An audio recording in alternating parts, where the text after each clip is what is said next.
प्रिय मित्रों, CMPC YouTube channel पर आपका स्वागत, अभिनंदन। देखिए, आज जो मैं आपके सामने हाजिर हुआ हूँ वो है हमारा टॉपिक है संख्यात्मक विश्लेषण के अंदर न्यूमेरिकल इंटीग्रेशन। जो हमारा न्यूमेरिकल एनालिसिस का जो पार्ट चल रहा है उसके अंदर आज के हमारे टॉपिक है, जिसके अंदर Simpson 1/3 rule, 3/8 rule, trapezoidal rule, Weddle rule, इसके अलावा Newton Raphson method, regular falsi method, ये जो सारे कंटेंट है, ये सारा टॉपिक है, मैं आपको आज इसके अंदर क्लियर करूँगा। अच्छा, एक बात मैं कहना चाहूँगा कि इसके अंदर देखिए बड़े बड़े क्वेश्चन आपने देखे होंगे। इसके अंदर क्वेश्चन काफ़ी बड़े बड़े टेबल बनती है उसके अंदर, फिर उसके अंदर वैल्यूज़ उसके अंदर पुट करनी पड़ती, फिर पॉइंट के अंदर जो कैलकुलेशन होती है, तो आपको ये सब इसके अंदर नहीं करनी पड़े, इसके लिए मैं आपको आज ये वीडियो लेकर के आया हूँ और आपको ये टॉपिक बता रहा हूँ।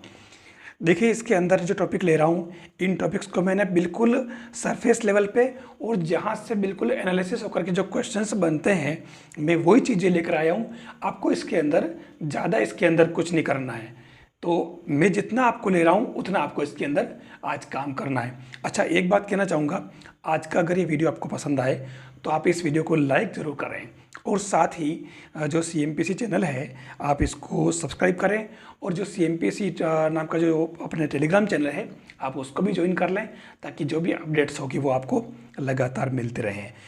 ये जो कंटेंट है मैं बताना चाहूँगा, फर्स्ट ग्रेड और सेकंड ग्रेड दोनों ही तरह के RPSC के एग्ज़ाम देने वाले स्टूडेंट्स के लिए हैं, तो दोनों को समान रूप से इसको देखना चाहिए और सभी के लिए फ़ायदेमंद है, इसलिए आपको सबको इसको देखना चाहिए।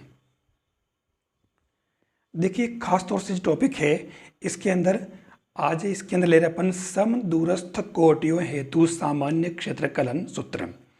सम दूरस्थ यानी अपन जो x1, x2, x3 लेंगे तो इनके बीच में जो डिस्टेंस होगी वो इक्वल होगी।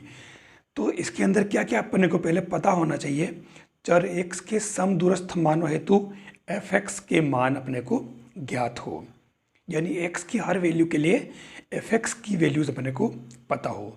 दूसरी बात, न्यूटन अग्र अंतर्वेशन सूत्र यानी कि न्यूटन्स फॉरवर्ड इंटरपोलेशन फॉर्मूला अपन यूज़ करेंगे, और उसको अपन क्या करेंगे, n समान अंतरालों के अंदर समाकलन करेंगे डिवाइड करके। तो ये इसकी मुख्य बातें। अब इसके अंदर आपको लेना है कि I इक्वल टू जो न्यूटन्स फॉर्मूला है उसके अंदर I equal to a to b y dx, यहाँ से आप देख लेना, कोई नई बात नहीं है। और इसी को जो हमारा a से b तक का अंतराल था उसमें a से b equal to a plus NH ले लिया और इस y को yx लिख दिया, जैसा अपन न्यूटन्स इंटरपोलेशन फॉर्मूले के अंदर रखते हैं वैसे। अब इसमें a से b को क्या कर दिया, 0 से n कर दिया और yx 0 प्लस NH कर दिया, यानी x की जगह अपन ने x 0 प्लस NH कर दिया और लिमिट क्या कर ली, 0 से n तक। जैसा कि हमने लिखा कि n समान अंतरालों के अंदर अपन इसको डिवाइड करके इंटीग्रेशन करेंगे, और ऐसा करने के बाद में h du आ जाएगा। ये कैसे आया वो भी आपको इसके अंदर अभी दिख जाएगा। हम जानते हैं न्यूटन फॉरवर्ड इंटरपोलेशन जो फॉर्मूला है उसमें I equal to h ny0 plus n square upon 2 delta y0, delta मतलब ये फॉरवर्ड इंटरपोलेशन है, n³ minus n square upon 2। इस ब्रैकेट में क्या देख लेना, मतलब डेल्टा y0 के साथ में कौन है, n²/2, delta square y0 upon factorial 2 के साथ में कौन है, n³ minus n² upon 2। Same power है और सेम टर्म नीचे भी दे रखी है तो वो याद रह जाएगी, ठीक है।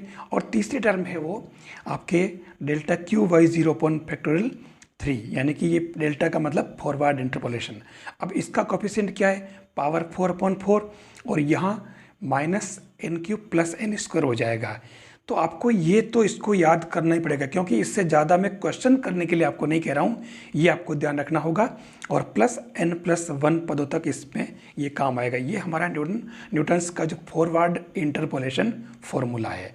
तो इसके अंदर खाली आपको ध्यान का रखना, देखो बाहर h है, ठीक है, जो एक स्मॉल डिफरेंस जो अपन लेते हैं, और y0 delta y0 delta square y0 factorial 2 delta Q/y0 upon factorial 3, और इनके कोफिशिएंट सारे n के फंक्शन है, आप देख लेना। तो आपको इस तरीके से याद रखना पड़ेगा, अलग अलग n square point 2, n cube और स्क्वायर के 32 और इस तरीके से। तो ये n वाले टर्म को आपको अलग से याद रखनी और y0 delta square y0 upon factorial 2 ये अलग से याद रखना। फिर इसके अंदर ध्यान क्या रखना कि u जो अपन ने इसके अंदर यूज़ किया है, ये यहाँ पर u आ रहा है, तो u equal to x minus x0 upon h, ये आपको ध्यान रखना होगा। ठीक है, तो उस केस में आप इसका अगर dx निकालेंगे, क्योंकि ये h यहाँ जाएगा तो UH और dx equal to h du बन जाएगा, और इसलिए ये इसके अंदर वैल्यू पुट करके ये y x0 plus NH h du कर दिया। ये हमारा मेन न्यूटन्स का जो है फॉरवर्ड इंटरपोलेशन फॉर्मूला है, हमने इसको इस फॉर्म में रखा है। आपको जो पीछे मैंने करवा रखा है इसी चैनल पर, जो पीछे जो मैंने लेक्चर भेजे हैं इंटरपोलेशन के, उसके अंदर मैंने ये बता रखा है, मैं वहीं से लेकर के आया हूँ। अब इसके अंदर क्या चेंज करते हैं मैं आपको बताना चाहूँगा कि इसके अंदर जो n है ना, ये n इसके अंदर किंग है। क्यों? क्योंकि हमने उसको n समान अंतरालों के अंदर डिवाइड करके इंटीग्रेशन किया है। अब इसको मैं आगे कैसे यूज करता हूं इसको आप देखें। तो अब इसके अंदर जो मैंने आपको अभी ये जो फॉर्मूला बताया है ये वाला, इस फॉर्मूले का हमारा एप्लीकेशन क्या है, हमें किस तरीके से इसको यूज करना है और इसके क्वेश्चन कैसे बनेंगे आरपीएससी के अंदर, फर्स्ट ग्रेड में भी और सेकंड ग्रेड के अंदर भी। आपको पेपर का भी एनालिसिस करूंगा मैं, उसके अंदर बताऊंगा कि इसके क्वेश्चन कैसे पूछेंगे। बिल्कुल मैं जैसे आपको इसमें बता रहा हूं आपको ठीक वैसे स्टडी करना है। तो अब मैं इसको यूज़ कर रहा हूं, वो कैसे करना है। जो देखिए हमने सबसे पहले इसके अंदर पहला जो एप्लीकेशन लिया है सिम्पसन 1/3 रूल, जो आपके सिलेबस में डायरेक्ट दे रखा है। तो जो फॉर्मूला मैंने अभी आपको बताया उसके अंदर आपको सबसे पहली बात आपको ये ध्यान में रखनी होगी कि n इक्वल टू 2 रखने पर हमारे को सिम्पसन 1/3 रूल वाला फॉर्मूला मिल जाएगा। तो इसमें जैसे उसके अंदर अपन ने n की जगह 2 रखा तो देखिए x0 से x0 plus NH y dx h/3, क्योंकि 1/3 है इसलिए ये बार 1/3 मान लेना आप एक तरह से। फिर यहाँ y0 plus yn plus 4 into y1 plus y3 plus yn minus 1 plus 2 into y2 plus y4 plus yn minus 2, ये आपका सिम्पसन 1/3 रूल है। ठीक है, अब इसको कैसे ध्यान रखेंगे, h/3 तो आपको बाहर रखना है, वैसे भी आपको मालूम है कि सिम्पसन 1/3 रूल है, तो जो यहाँ h था उसका 1/3 कर दिया। अब इसके अंदर देखना यहाँ ये इसको 3 पार्ट में ले रखा है, 1, 2 और 3, मतलब फर्स्ट में फर्स्ट यानी कि फर्स्ट और लास्ट टर्म का योग, यहाँ 4 इंटू जो ओड नंबर की जो कोटियाँ हैं y की ओड नंबर की जो वैल्यूज़ है उन सब का सम कर रखा है, योगफल कर रखा है। ठीक है, और फिर तीसरी टर्म है 2 इंटू ये जो अपने इवन नंबर है ना, विषम सम, तो ये सम जो नंबर है कोटियाँ उनका योग कर रखा है। ये इसका 3 पार्ट, यानी कि finally a to b y d x equal to h/3, तो ये चरम कोटियों का योग प्लस 4 इंटू विषम कोटियों का योग प्लस 2 इंटू सम कोटियों का योग, ये आपके आ गया सिम्पसन 1/3 रूल। और ये कैसे आया, हमारे उस न्यूटन वाले फॉर्मूले में n इक्वल टू 2 रखने से आया है। तो आपको ये ध्यान रखना है कि उस फॉर्मूले में n की कितनी वैल्यू रखें तो सिम्पसन 1/3 रूल आता है। क्या बोलेंगे आप, n बराबर 2 रखने से सिम्पसन 1/3 रूल आएगा। ठीक है, अब इसके अंदर एक क्वेश्चन तो बन गया यहाँ पे कि n की किस वैल्यू के लिए आएगा, दूसरा क्वेश्चन डायरेक्ट इसका फॉर्मूला बन जाएगा, ये भी पूछा हुआ है।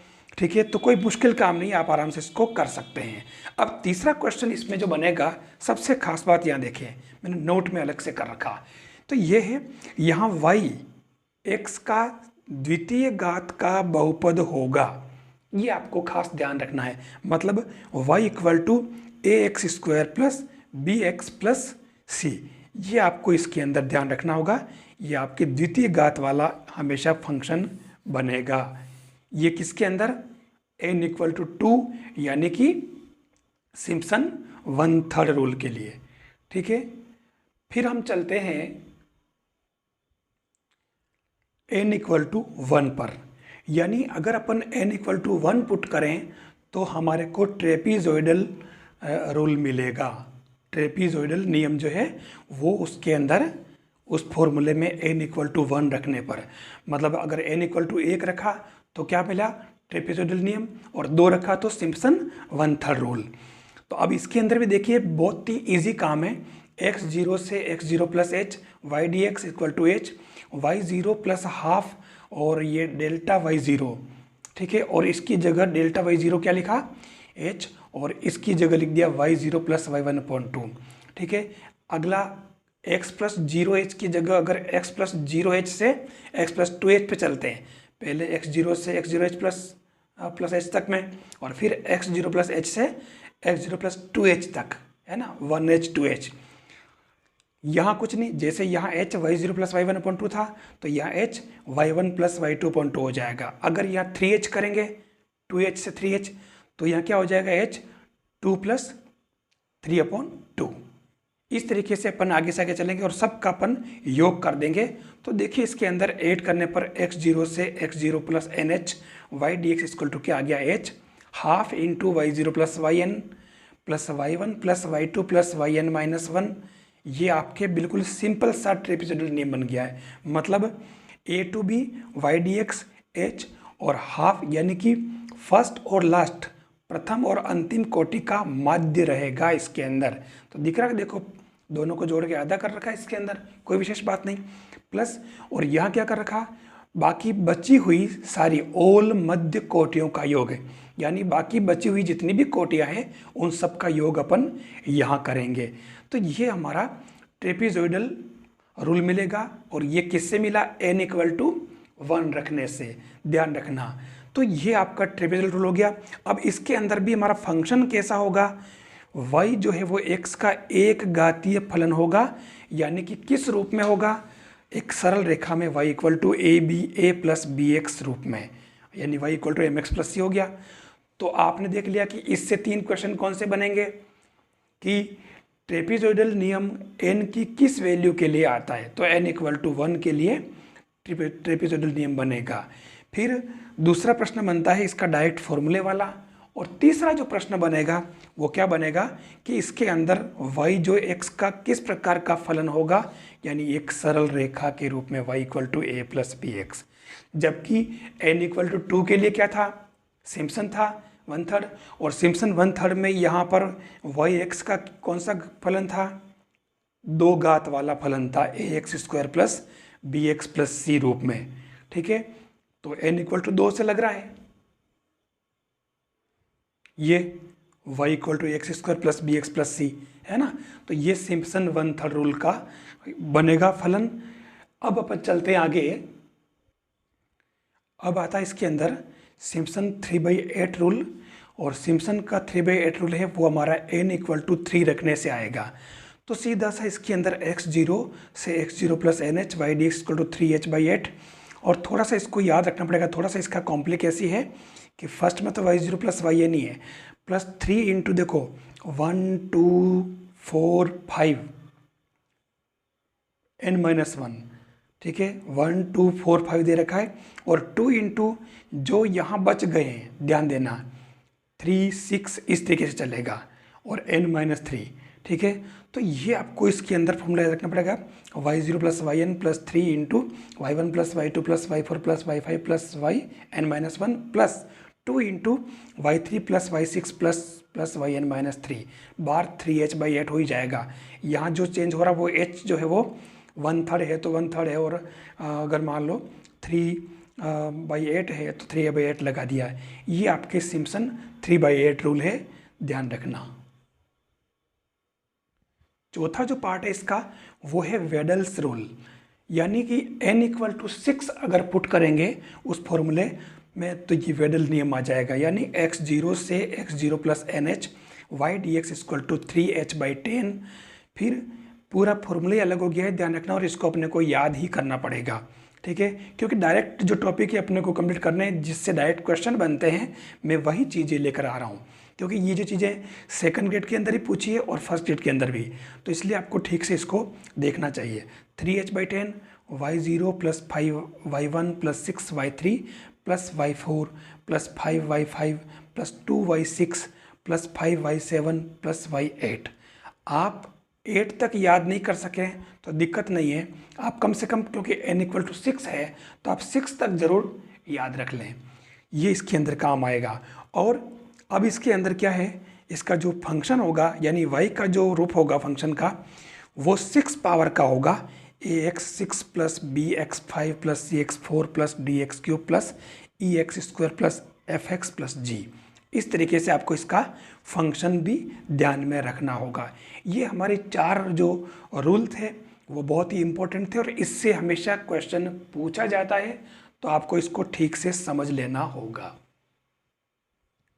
अगला जो टॉपिक है इसके अंदर वो बीजीय और अबीजीय समीकरण यानी कि एल्जेब्रिक और ट्रांसेंडेंटल इक्वेशंस जो आपके इसमें दे रखे हैं।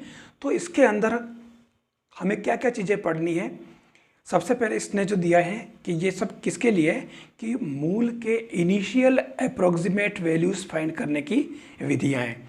जो मूल होंगे किसी समीकरण के बहुपद के, तो उसके जो प्रारंभिक सन्निकट मान जो होंगे उनको अपन कैसे ज्ञात कर सकते हैं। इसके लिए बाइसेक्शन मेथड, द्विभाजन, रेगुलर फाल्सी, इटरेशन मेथड और कन्वर्जेंस कंडीशन, अभिसरण की शर्तें, ये अपने को खास तौर से इसके अंदर स्टडी करना है। और इसके सवाल नहीं करने, इसके बारे में क्या क्या जरूरी बातें वो ध्यान में रखनी है। और वही चीज़ें मैं यहाँ पर लेकर के आया हूँ, आपको उन्हीं को ठीक से देखना होगा। देखिए आपको ये चीज़ें अच्छी लग रही है एक नहीं लग रही है, आपको जो कंटेंट मैं लेकर बता रहा हूँ या लाया हूँ ये आपको कैसा लग रहा है।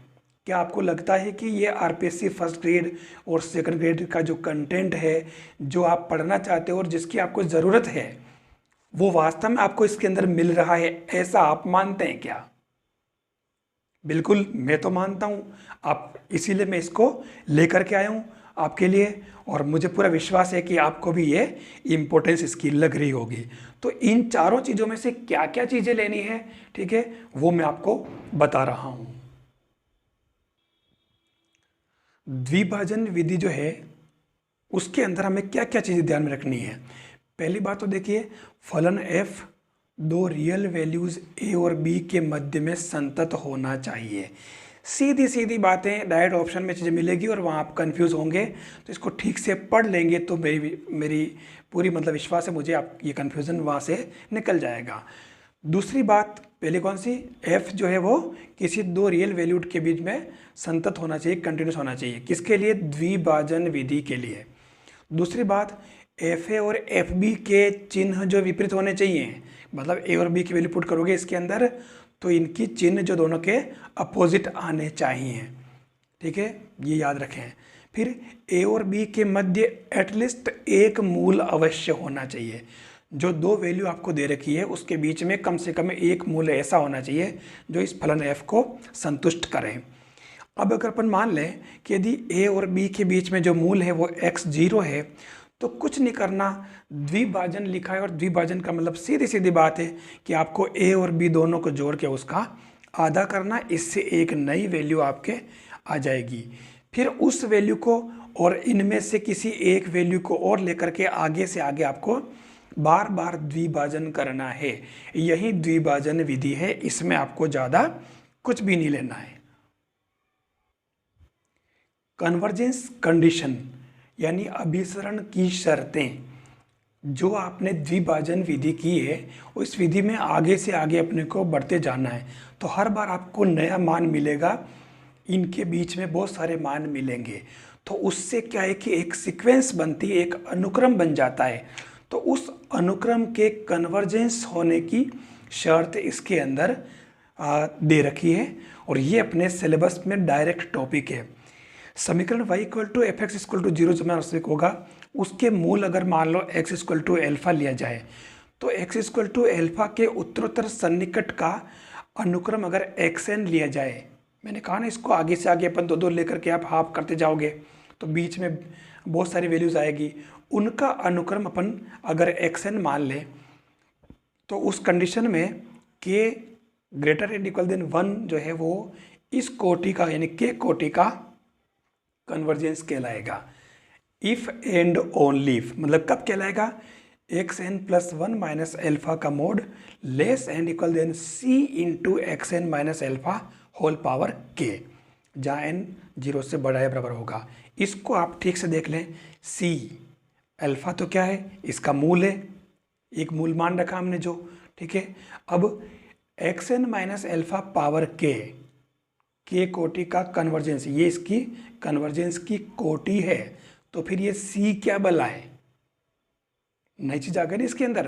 तो ये सी क्या बला, मतलब जो x N plus one minus alpha है वो less and equal then C into x N minus alpha all power के शर्त को पूरी करेगा, और तभी ये जो के कोटि का कन्वर्जेंस कहलाएगा, ठीक है। अब इसके अंदर कुछ स्पेशलाइजेशन है जो अपन लेते हैं। ये जो आपके सी है, पहली बात तो सी इसके अंदर कन्वर्जेंस रेट कहलाती है, अभिसरण दर, ठीक है। एक तो आपको ये ध्यान रखना है। फिर इसके अंदर कुछ स्पेशल केस है, ध्यान देना, क्योंकि वहाँ सीधी सीधी आपके ये समीकरण दे दी जाएगी, क्योंकि आपका टॉपिक दे रखा है, आपका ये कन्वर्जेंस कंडीशन जो है ना, ये आपका सीधा सीधा टॉपिक दे रखा सिलेबस में। तो कन्वर्जेंस कंडीशन के लिए उसको ये पार्ट देना पड़ेगा, तो ये इसके अंदर वो दे देगा। वो ये भी पूछ सकता है कि इसके अंदर सी क्या है, तो ये तो आप आराम से पता चल जाएगा कि ये अभिसरण की दर है, कन्वर्जेंस रेट।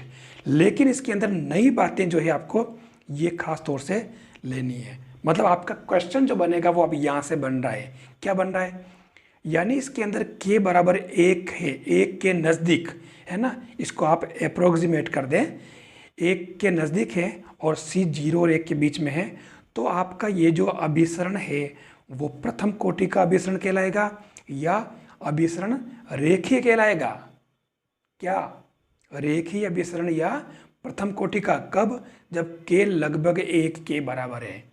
दूसरी बात, अगर यहाँ सी जो है वो 0 के नज़दीक हैं तो हम कहेंगे कि ये काफ़ी फास्ट कन्वर्जेंस है, तीव्र अभिसरण कहलाएगा। इस सी की वैल्यू पर हमारे पास 3 कंडीशन बन रही है, और सी इक्वल टू 1 है तो मंद यानी कि स्लो अभिसरण होगा।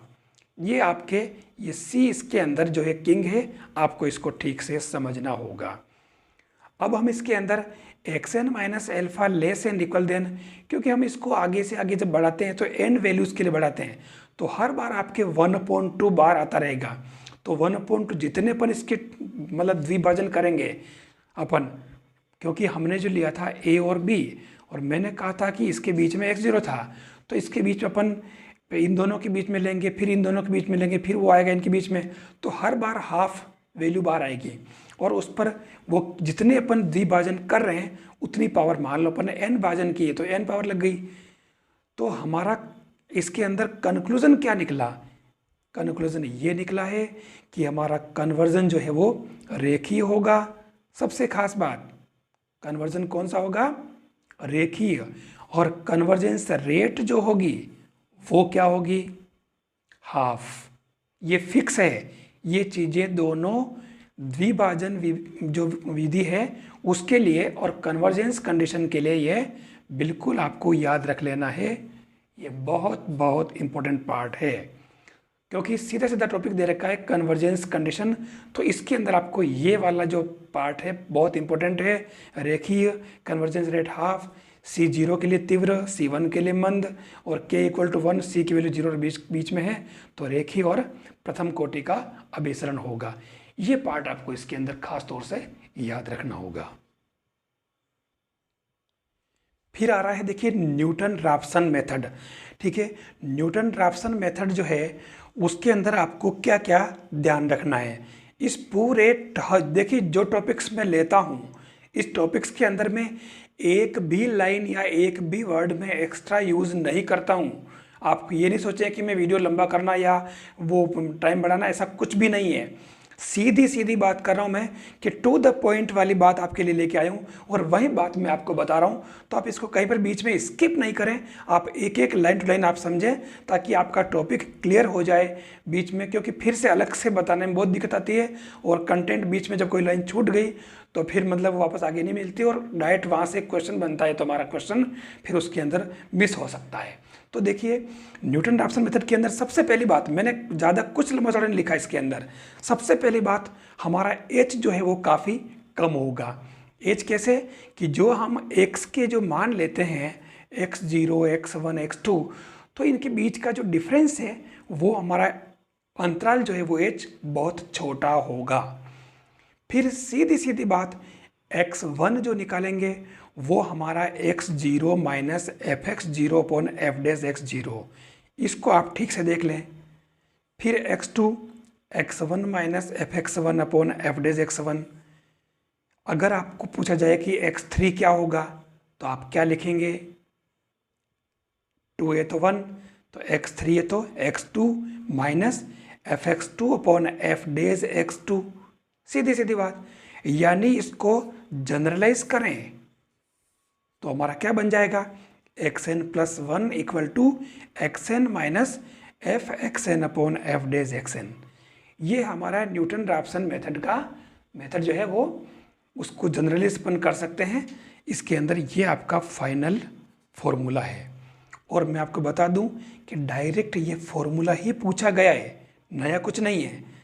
तो थोड़ा सा देख लेना, ऊपर जो टर्म है उसका नीचे अवकलन है, और जो टर्म xn xn xn, ठीक है, x1 x1 x1 सब सेम टर्म है, और इधर एक ज़्यादा नेक्स्ट टर्म, ठीक है। फिर इसके अंदर आपको एक तो पता है कि जो हमारा फंक्शन है लिखा नहीं मैंने, तो इसके अंदर फंक्शन आप एफ एक्स इक्वल 0 लेंगे और अप्रोक्सीमेट जो रूट है आपका वो x0 हो जाएगा। तो हम इसके, ये अप्रोक्सीमेट है, हम इसके एग्जैक्ट वैल्यू जो है h इसके अंदर प्लस करने से आई है, ध्यान देना। इसीलिए मैंने इसी h को इसके अंदर लिया है, यानी h इसके अंदर जोड़ते ही आपका x0 प्लस h जो है वो बिल्कुल एग्जैक्ट वैल्यू हो जाएगी fx की। तो ये वैल्यूज़ निकालने का ही हमारा ये पैटर्न है, इस फॉर्मूले को आपको ध्यान रखना। अब अगली बात क्या आती है, मतलब जो क्वेश्चन बन रहे हैं h बहुत छोटा होगा, x1 x2 और xn प्लस 1, फाइनली आपका ये फॉर्मूला है। और नोट के अंदर जो बात दी है, खास बात एफ डैश एक्स जो आएगा नीचे वाला, वो ध्यान रखना है कि एफ डैश एक्स के बड़े मानों के लिए ही ये न्यूटन रैप्सन मेथड जो है वो काम आएगी। फिर फलन का जो ग्राफ बनता है वो ग्राफ लगभग इस तरीके से चलता है, इस तरीके से, मतलब एक अक्ष के समीप जो है लगभग वो वर्टिकल ही रहता है। ये इसकी कुछ शर्तें हैं, तो आपको इसको ध्यान में रखना होगा। ये आपका न्यूटन रैप्सन मेथड में से मेन पार्ट मैंने आपको बता दिया, आपको इसको याद रखना है ताकि आपका क्वेश्चन सही हो जाए। सवाल करने के लिए मैं आपको नहीं कह रहा हूँ, इसके सवाल बहुत बड़े बड़े हैं, सवाल में आपको नहीं जाना है। देखिए फिर आता है रेगुलर फाल्सी मेथड, क्या बोलते हैं इसको, मिथ्या है ना, मिथ्या विधि है, इसको मिथ्या स्थिति विधि, इसको मिथ्या स्थिति विधि कहते हैं, रेगुलर फाल्सी। इसके अंदर भी मैंने बिल्कुल टू द पॉइंट चीज़ें निकाल के लाया हूँ, और आपको इन्हीं को याद रखना है, इससे बाहर आपको नहीं जाना है। तो सबसे इसके अंदर खास बात मैं तो बता रहा हूँ कि डायरेक्ट क्वेश्चन आपका ये यहाँ से बनेगा कि निम्न में से कौन सी विधि रैखिक अंतर्वेशन या लीनियर इंटरपोलेशन के नाम से जानी जाती है। वो डाल देगा, इटरेशन मेथड, रेगुलर फाल्सी है, न्यूटन रैप्सन वगैरह है, और जो तीनों है, पिकार्ड वगैरह जो भी है, तो वो सारे डाल देगा। तो आपको पता होना चाहिए रेगुलर फाल्सी मेथड है, उसको हम रैखिक अंतर्वेशन या लीनियर इंटरपोलेशन के नाम से भी जानते हैं, और ये मेथड सबसे पुराना मेथड है। फिर इसमें मतलब ये जो इस सिद्धांत पर आधारित है कि छोटी दूरी के लिए वक्र का भाग हमेशा एक सरल रेखा होता है, छोटी दूरियों के लिए, ठीक है। फिर इसका जो प्रथम सन्निकटन सूत्र है, डायरेक्ट मैं सूत्र पे आ रहा हूँ, देखिए प्रथम सन्निकटन सूत्र जो आता है x1 equal to x1 plus x2 minus x1 और mode of y1 upon mode of y1 plus mode of y2। अब देखिए यहाँ पर y1 और y2 जो टर्म्स आ रही है वो क्या है, वास्तव में आपके ये जो px1 y1 है और qx2 y2 है, आपका ये जो आपका फलन दे रखा होगा उसके लिए। और इसके अंदर अगर हम इसको स्ट्रेट डिस्टेंस ले लें तो ये जो पॉइंट है ये तो हमारा यहाँ पर क्या बन जाएगा y1 यहाँ से यहाँ तक, और ये जो है आपका इसके अंदर y2। तो क्योंकि ये जो कोऑर्डिनेट्स है इसके अंदर y1 हमारा पॉजिटिव डिस्टेंस है और y2 नेगेटिव है, तो दोनों को आपको पॉजिटिव लेना, इसका मोड लेकर के और इसके अंदर बताना होगा। और ये जो आप निकालेंगे y1 y2, y1 का मतलब होगा आपके y1 equal to F x1, ठीक है। ऐसे ही y2 जो होगा आपका ये y2 equal to F x2 हो जाएगा। ये चीज़ें आपको यहाँ से पुट करनी है। तो कहने का मतलब ये कि आपको इसके कोई वैल्यूज़ पुट नहीं करनी, केवल आपको फॉर्मूला ध्यान में रखना है। मैं आपको खाली इतना सा बताना चाह रहा हूँ। तो इसके अंदर ये तो इसका प्रथम सन्निकटन वाला फॉर्मूला हो गया, और आपको ये फर्स्ट अप्रोक्सीमेट वाला फॉर्मूला याद रखना है इसके अंदर। और सबसे खास बात, मिथ्या स्थिति विधि की अभिसरण दर जो है वो 1.618 है। ये आपको इसके अंदर याद रखना होगा। जैसे पीछे वाला द्विभाजन विधि थी तो उसके अंदर क्या थी, रेट हाफ थी 1/2, ठीक है। और इसके अंदर 1.618 इसकी अभिसरण की दर होगी। ये इस रेट से ये आगे बढ़ती है। तो आपको इसको भी ध्यान रखना है।